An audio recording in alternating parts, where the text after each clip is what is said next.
Rahayu Sagung Dumadi, jumpa lagi dengan Taya Sambung Oyot. Sekarang ini masih berada di Brebes atau area Galuh Purba, Sunda Purba. Ini berada di sebuah petirtan yang bernama Windu Aji.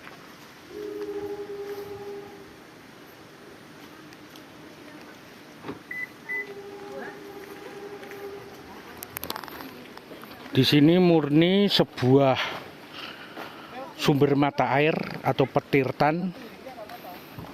Kalau Jawa Anyar dinamakan Tok. Windu Aji. Ya, cerita mitosnya di sini atau legendanya seperti apa, Kang? Kalau di sini sebenarnya petirtan murni air gunung yang disebut dengan Windu Aji yang dimitoskan oleh leluhur dulu. Setiap 8 tahun sekali akan mempunyai regenerasi baru. Ya, terus dulunya pernah digunakan untuk apa? Atau biasanya ada klenik bermanfaat atau memberkahi Ya. airnya itu untuk apa?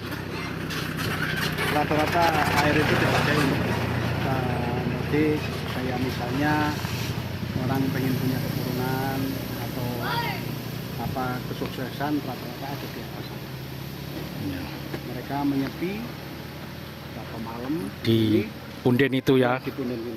yaitu di dalam itu ya. Itu mitos-mitos yang sudah tersebar. Melegenda cerita rakyat. Ya, Ada. ya, oke. Ya.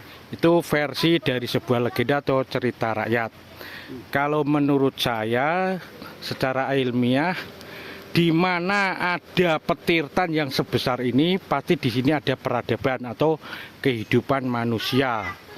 Nah, punden yang dikeramatkan ini sebagai kula nuwun atau permisi, sopan santun etikanya sebelum mengambil atau menggunakan air ini.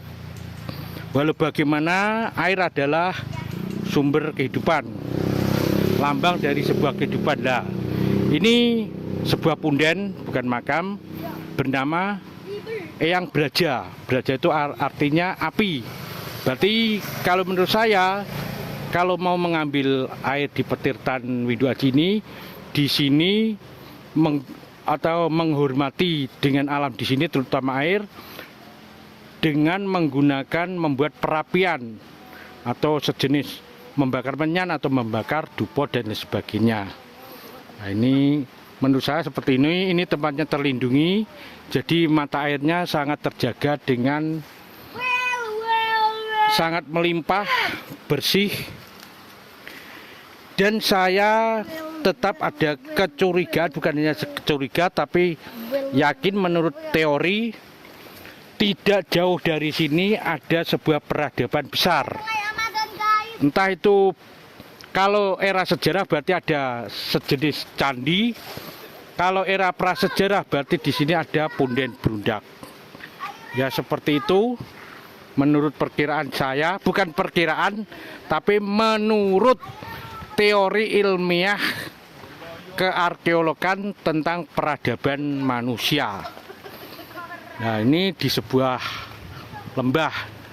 Nah, memang betul semua sumber mata air mayoritas di sebuah lembah dan hutannya sangat rindang sekali.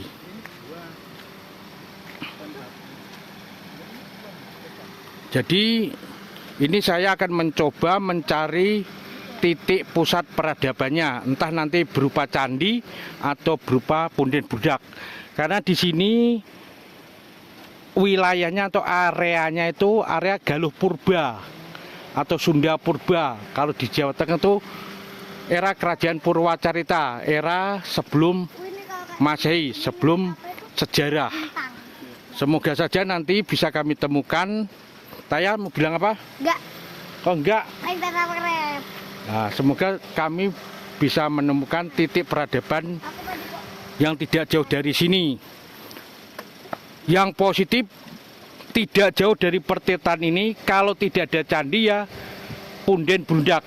Kalau punden yang di dalam situ khusus untuk penghormatan etika mau mengambil air. Air adalah sumber dari kehidupan. Hanya seperti itu fungsinya. Kalau mengenai yang derajat dan sebagainya itu masih perlu dikaji ulang. Karena apa?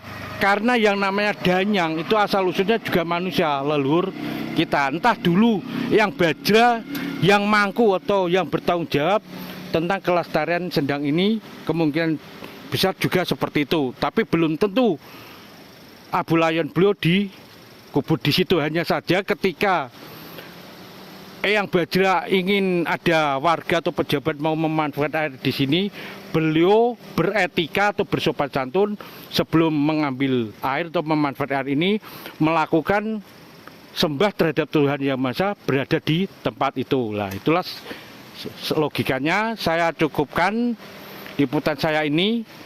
Semoga menambah berbakti kita terhadap leluhur bangsa sendiri, menumbuh kembangkan rasa cinta tanah air dan bangsa. Indonesia Jaya, Pancasila abadi, Bhinneka Tunggal Ika, pilar bangsa. Saya Sambung Oyot mengucapkan salam budaya, Rahayu Sagung Dumadi.